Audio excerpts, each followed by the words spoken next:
نحمدہ ونصلی ونسلم علی رسولہ الکریم اما بعد۔ عموماً کلام میں بندے جب باہمی کلام کرتے ہیں تو اس کلام میں کبھی اس لفظ کا حقیقی معنی مراد ہوتا ہے اور کبھی لفظ کا مجازی معنی مراد ہوتا ہے، یعنی گویا حقیقت اور مجاز دونوں کلام کی قسمیں ہیں۔ حقیقت بھی مستعمل ہوتی ہے اور مجاز بھی مستعمل ہوتی ہے۔ مثلاً آپ دودھ کی دکان پہ گئے، آپ نے اسے یہ کہا مجھے 1 پاؤ دے دو۔ پاؤ تو پیمانے کو کہتے ہیں، مقصد آپ کا اگر وہ آپ کو خالی پیمانہ دے دے تو آپ لے لیں گے؟ نہیں لیں گے۔ آپ کیا نتیجے جاتے ہیں کہ اس پیمانے میں جو دودھ آتا ہے اتنا دودھ مجھے دے دو۔ شربت کی دکان پہ گئے، آپ نے اسے کہا گلاس کتنے کا؟ اس نے کہا جی 2 روپے کا۔ اب کہتے ہیں مجھے 1 گلاس دے دو۔ تو وہ شیشہ گلاس اگر آپ کو پکڑوائے، پہلے تو وہ 2 روپے کا ہے نہیں، بفرض محال ہو تو آپ لے لیں گے۔ آپ کہیں گے احمق، میں نے آپ سے یہ نہیں کہا کہ مجھے اس شیشے کا گلاس چاہیے، مجھے شیشے کے گلاس میں جو پانی جو شربت آتا ہے وہ چاہیے۔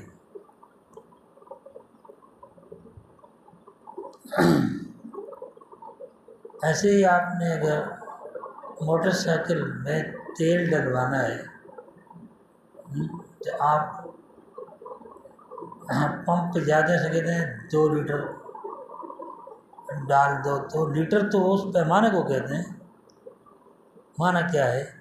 آپ ذکر تو اس پیمانے کا کرتے ہیں، محل کا کرتے ہیں، لیکن مراد اس سے اس پیمانے میں جو چیز آتی ہے نا، جو پیمانہ جس چیز کے لیے بنا ہوا ہے، دیکھیے یا اس کے مناسب ہے، وہ اس چیز کے آپ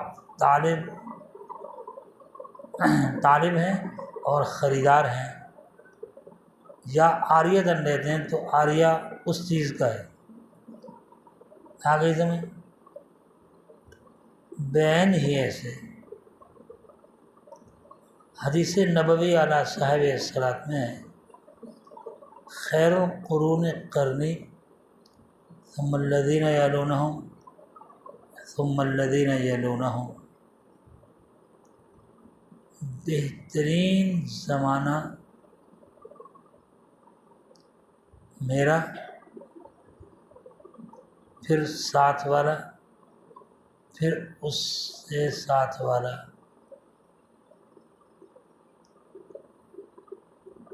اگر زمانہ سے مراد وہ دن رات ہوں،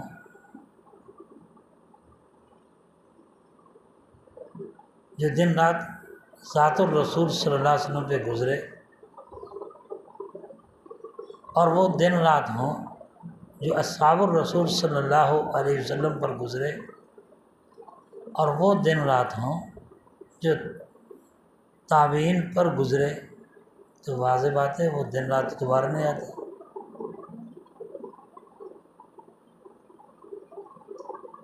وہ ذوات بھی چلے گئے اور وہ دن رات بھی چلے گئے، تو خیر القرون دوبارہ زندگی میں نہیں آ سکتا۔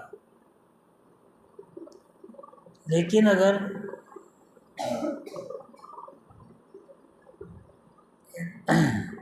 ان دن رات سے مراد وہ اعمال ہوں جو حضور کی حیات طیبہ میں ہو رہے تھے، صحابہ کی حیات مبارکہ میں ہو رہے تھے، تابعین کی حیات مبارکہ میں ہو رہے تھے، تو وہ اعمال اگر مراد لیے جائیں، ذکر محل مراد حال ہو، تو پھر خیر القرون ہر دور میں آ سکتا ہے۔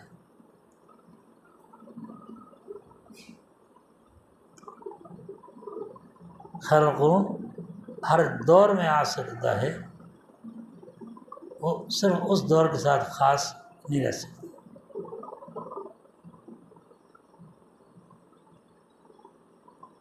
تو وہ اعمال چونکہ ذات الرسول صلی اللہ علیہ وسلم کی بابرکت ہستی، اس سے تو بات ہی نہیں ہماری نا۔ یہ حضرات صحابہ رضی اللہ تعالی عنہم کی مبارک ہستیاں، ان سے ہماری بات ہی نہیں ہے۔ وہ ذوات اور وہ نفوس مقدسہ تو دوبارہ دنیا میں نہیں آ سکتے نا، لیکن ان کی ذوات سے نکلے ہوئے اعمال، اور وہ اعمال نبی نے کیے اس لیے، صحابہ کو دیے اس لیے، صحابہ نے کیے اس لیے کہ قیامت تک لوگ اس کو کرتے رہیں۔ ٹھیک ہے، تو وہ اعمال تو ہر دور میں ہو سکتے ہیں، لہذا خیر القرون ہر دور میں آ سکتے ہیں۔ اس دور کے دیگر اعمال کے ساتھ دو بڑی چیزیں، علم و عمل، دونوں ایک ساتھ ایک راہ کے ہمراہی تھے۔ اس دور میں آپ یہ نہیں دکھا سکتے کہ کہیں علم تھا عمل نہیں تھا، اور کہیں عمل تھا بغیر علم کے تھا۔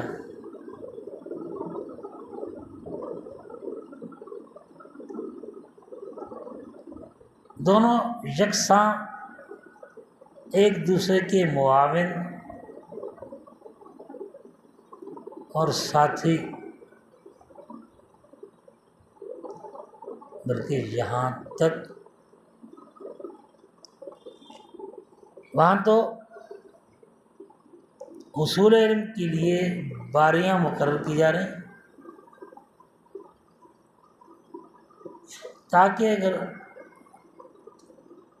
آج مجھے کسی کام سے جانا ہے تو آج کا علم مجھ سے رہ نہ جائے۔ میں نے ساتھی مقرر کر دیا کہ آج رسالت مآب صلی اللہ علیہ وسلم کی مقدس زبان سے بکھیرے ہوئے ہیروں کو چن لینا، جب میں کل کو واپس آؤں گا تو میں تجھ سے لے لوں گا، تاکہ ایسا وقت نہ آئے کہ نبی کی زبان سے نکلے ہوئے جواہر پارے میری زندگی میں نہ آئیں اور ان کے مطابق میرا عمل نہ ہو سکے۔ حضرت عمر فرماتے ہیں رضی اللہ تعالی عنہ، حدیث کی کتابوں میں یہ بات لکھی ہوئی ہے کہ میرا ایک پڑوسی تھا، ہم دونوں نے باری مقرر کی۔ ایک دن وہ میرے جانور جنگل میں چرانے لے جاتا اور میں رسالت مآب صلی اللہ علیہ وسلم کی مقدس محفل میں جا کر آپ کے زبان اقدس سے نکلے ہوئے مبارک جواہرات سمیٹ کے لاتا، اور شام کو میں آپ کو اس کو جب وہ واپس آتا تو میں اس کو بتا دیتا کہ آج نبوت کی زبان نے یہ جواہرات بکھیرے ہیں، کل کو میں اس کی جانور لے جاتا اپنے جانوروں کے ساتھ، اور وہ نبوت کے دربار میں جاتا۔ یہ حال ہے۔ تو جب علم و عمل دونوں ایک ساتھ چلے تو پھر انہوں نے اپنے وہ کارنامے دکھائے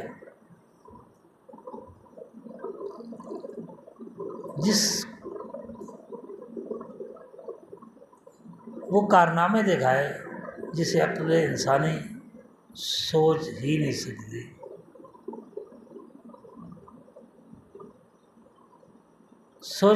سوچے تو دنگ رہ جاتی ہے کہ یہ کارنامے کیسے ہیں۔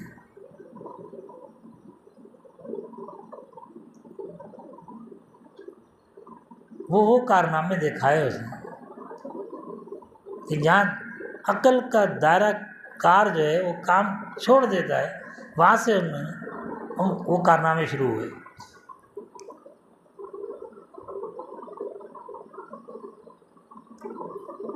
چنانچہ دریائے نیل کو خط لکھتے ہیں،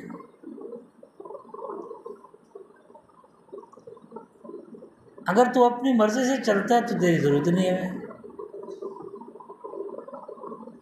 گورنر کو 2 رکے بھیج دیے، ایک گورنر کے نام پہ اور دوسرا کہا دریا میں پھینک دو۔ عقول انسانیہ حیران ہے کہ یہ کیسی قوم ہے جو دریاؤں کو خط لکھ رہی ہے۔ دریا کوئی انسان نے، کسی انسان کے علاوہ دیگر جانداروں کو لکھنے سے بھی بات سمجھ نہیں آتی، تو یہ تو غیر جاندار کو خط لکھا جا رہا۔ میں خود چلتا ہے تیری ضرورت نہیں، رب کے حکم سے چلتا ہے تو ہم اس سے کہہ دیں گے تجھے چلا دے گا۔ ایسی طغیانی آئی کہ اس کے بعد دریا نیل اس میں کبھی بھی تعطل نہ آیا۔ یہ علم عمل دونوں یکساں جا رہے تھے۔ علم نے عمل کو تنہا نہیں چھوڑا تھا اور عمل نے علم کو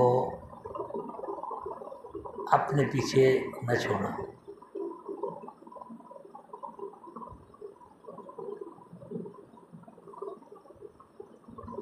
ربیع بن عامر رضی اللہ تعالی عنہ رستم کے جابر قسم کا بادشاہ اس کی خدمت میں جا رہے، اس کے دربار میں جا رہے اور نیزے کو زمین پہ مارنے، جس سے ان کی بچھی ہوئی نفیس قسم کے غالیچے چٹائیاں وہ پھٹ رہی، اور جا کے کہتے کیا ہیں، ابتعاثنا اللہ، آئے نہیں ہم بھیجے ہوئے ہیں۔ آنے والے کی حیثیت جدا ہوتی ہے، بھیجے ہو کی حیثیت جدا ہوتی ہے۔ بھیجے ہوئے ہیں لنخرج العباد من عبادت العباد الی عبادت رب العباد، کہ بندوں کی غلامی سے نکال کے اللہ وحدہ لا شریک کی غلامی پہ لے آئے۔ ومن جور الادیان الی عدل الاسلام، اور ساری دنیا کے دینوں کے ظلم سے نکال کے انصاف والے دین اسلام کی طرف لے کے ہیں۔ ومن ضیق الدنیا الی سعۃ الآخرہ، اور دنیا کی ساری تنگیوں سے نکال کے آخرت کی وسعت کی طرف لے کے جائے۔ اب بظاہر عقل انسانی یہاں حیران ہے کہ ایک بادشاہ کی دربار میں، بادشاہ ہے بھی مخالف، ہے بھی ظالم، اور جانے والے کی جانے کا جو انداز ہے وہ یگانہ، یہاں عقل انسانی دنگ رہ جاتی ہے۔ جب علم و عمل دونوں ساتھ چل رہے تو پھر یہ چلتا زمین پہ بلال قدموں کی آواز جنت میں آتی ہے۔ یعنی یہ کوئی پارینہ داستانیں نہیں ہیں، یہ ایسے حقائق ہیں کہ جس کا انکار ناممکن ہے۔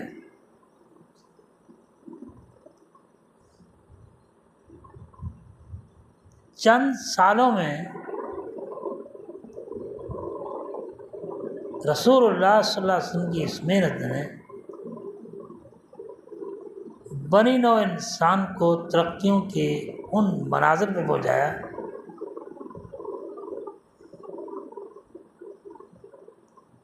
جن کو آج انسان سوچ بھی نہیں سکتا، بلکہ سوچے تو عقول معوف ہو جاتے ہیں، اور یہ عقل یہ کہنے پہ مجبور ہو جاتا ہے کہ یہ داستان ہے، نعوذ باللہ، حالانکہ داستان نہیں، یہ حقیقت ہے۔ مولانا احتشام الحسن آسی آبادی رحمۃ اللہ علیہ مسلمانوں کی پستی کے واحد علاج میں یہ بات لکھی کہ جب تاریخ کے اوراق میں نظر ڈالی جائے تو لگتا یہ ہے کہ یہ امت عزت و عظمت، حشمت اور دبدبہ کی تنہا اجارہ دار تھی۔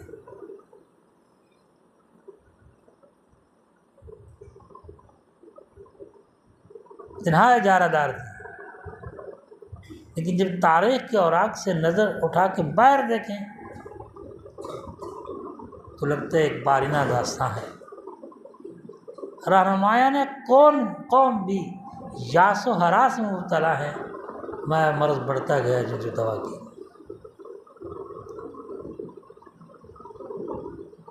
تو جب یہ علم و عمل ایک ساتھ چل رہے تھے نا، تو حال یہ تھا کہ جنگل کے کنارے پہ کھڑا ہو کے مکتب رسالت صلی اللہ علیہ وسلم کا ایک طالب علم جنگل کے جانوروں کو یہ پیغام دیتا ہے کہ جنگل خالی کر دو، محمد عربی صلی اللہ علیہ وسلم کے مکتب کے طلباء پڑاؤ ڈالیں گے۔ یہ بات عقل سے بالا ہے بہت، لیکن ہے حقیقت۔ تو اعلان سنتے ہی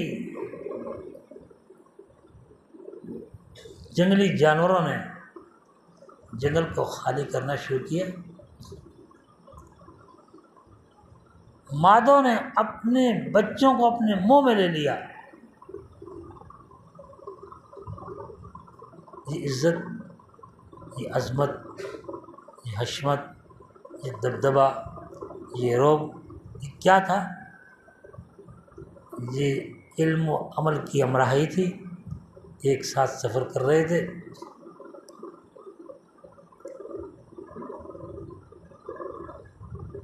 جب ہم علم و عمل دونوں سے آرے ہوئے تو پھر زمانے نے پلٹا کھایا۔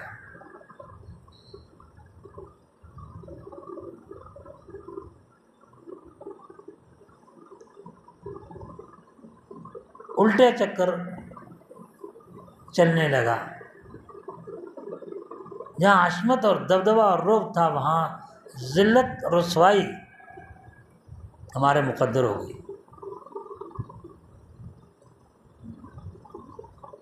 جہاں عزت تھی وہاں ذلت ہمارے مقدر ہو گئی۔ جہاں رعب تھا اور دبدبہ تھا وہاں بزدلی ہمارے مقدر ہو گئی۔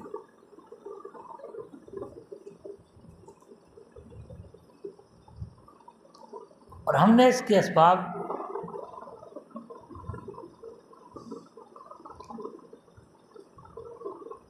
نہیں سوچے کہ آیا اس کے اسباب کیا ہے۔ ہم ہر روز محمدی مکتب کے طلباء ہر روز ترقیوں میں جا رہے تھے، اور ہم ہر روز تنزل میں جا رہے ہیں۔ ہم کل سے آج تنزل میں ہیں اور آئندہ کل اس سے زیادہ تنزل میں ہوں گے۔ ہم جہاں ایک سال پہلے تھے آج اس سے بہت نیچے آ گئے ہیں، اور آئندہ سال اس سے بھی نیچے جائیں گے۔ اسی وجہ یہ کہ آج ہم علم و عمل دونوں سے عاری ہیں۔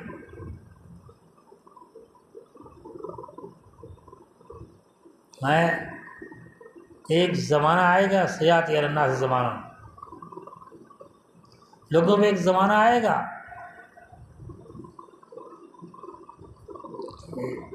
قرآن صرف نام کا رہ جائے گا اور اسلام صرف رسم کے طور پر رہ جائے گا۔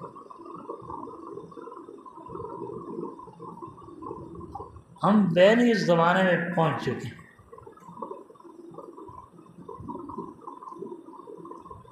اور باطل نے ہمیں اتنا خواب غفلت میں جا پھینکا، ہم اتنی خواب غفلت میں پڑے ہوئے ہیں کہ ہم اپنے تنزلی کے اسباب بھی نہیں سوچ سکتے۔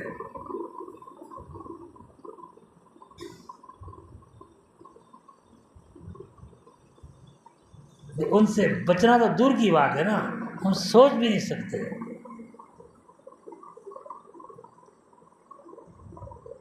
اور باطل مسلسل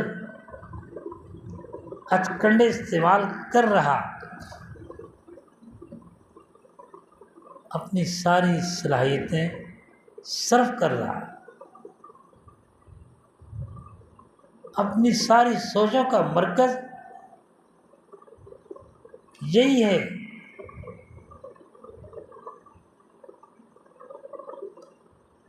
کہ اپنے آپ کو محمدی کہنے والا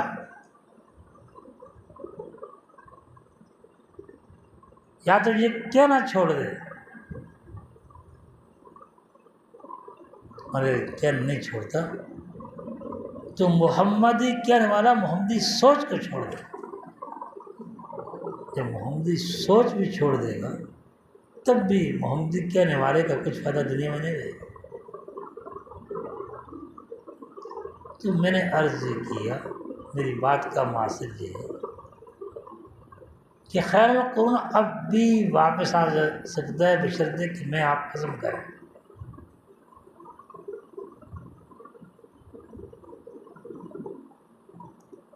بشرطے کہ میں آپ عزم کریں،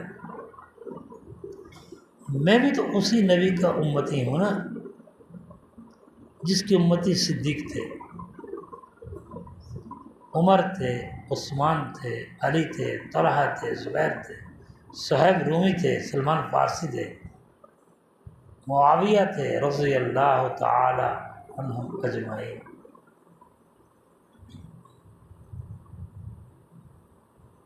اور میں بھی انہی کی طرح انسان ہوں، دو آنکھیں، دو کان ہیں، کلمہ بھی میں نے وہی پڑھا۔ کیا وجہ ہے؟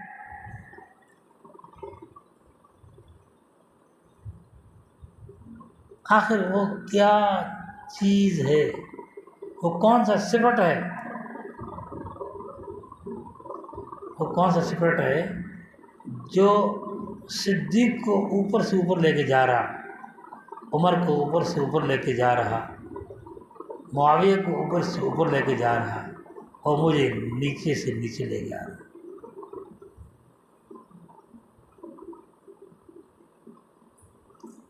اس بات اتنی ہے کہ میں نے اپنے آپ کو محمدی کہا تو ہے، کہتا تو ہوں، لیکن وہ جو ذمہ داریاں مجھے سونپی گئیں ان کو میں نے یکسر نظر انداز کر دیا۔ مجھ پہ باطل نے اتنی محنت کی کہ جو میری ذمہ داری تھی وہ تو مجھ سے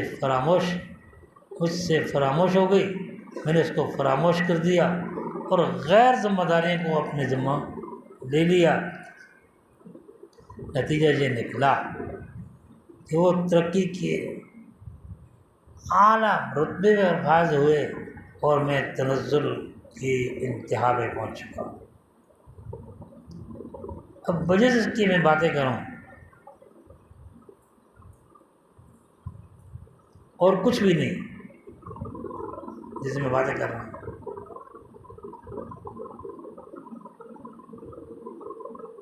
اس لیے کہنے کا مقصد یہ ہے کہ ہم عزم کریں، علم کو صرف رسم سمجھ کے یا صرف پیشہ سمجھ کے حاصل کرنا کسی طرح روا نہیں، کسی طرح جائز نہیں۔ علم کو عمل کی نیت سے اور عمل کو علم کے ساتھ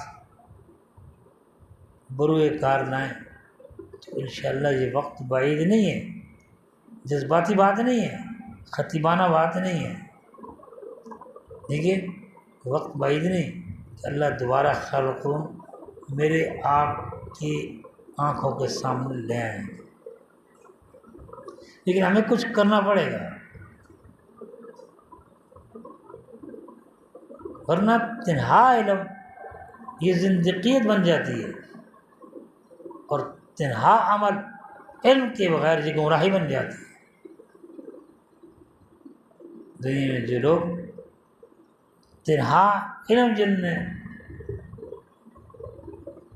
قریب میں آپ دیکھیں غلام محمد قادیانی، احمد رضا خان، غلام محمد پرویز، سر سید احمد خان، یہ سارے لوگ علم عمل کے بغیر تھا زندگی بن گئے،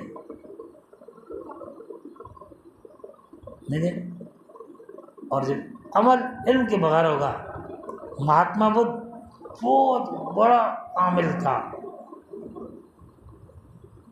ہندوؤں کے بہت بڑے عامل تھے، لیکن علم کے بغیر عمل گمراہی اور عمل کے بغیر علم زندقیت ہے۔ علم و عمل کا ہمراہی ہو، دونوں ایک سفر ایک ساتھ چلیں تو پھر اس علم سے اور اس عمل سے تیار ہونے والے کا نام صدیق، عمر، عثمان، طلحہ، زبیر، علی، معاویہ، صہیب فارسی، صہیب رومی، سلمان فارسی رضی اللہ عنہم اجمعین بنتے ہیں، ٹھیک ہے، اور اس سے نیچے ائمہ حدیث، ائمہ مجتہدین بنتے ہیں، اور اس سے نیچے آئے تو ہمارے اکابر علماء حق، علماء دیوبند یہ بنتے ہیں، لیکن جب علم و عمل سے علم عمل کے بغیر ہو اور عمل علم کے بغیر ہو تو میں نے آپ کو مثال دے دی، یہ ہوگا۔ اس لیے ہم عزم کریں جہاں علم وہاں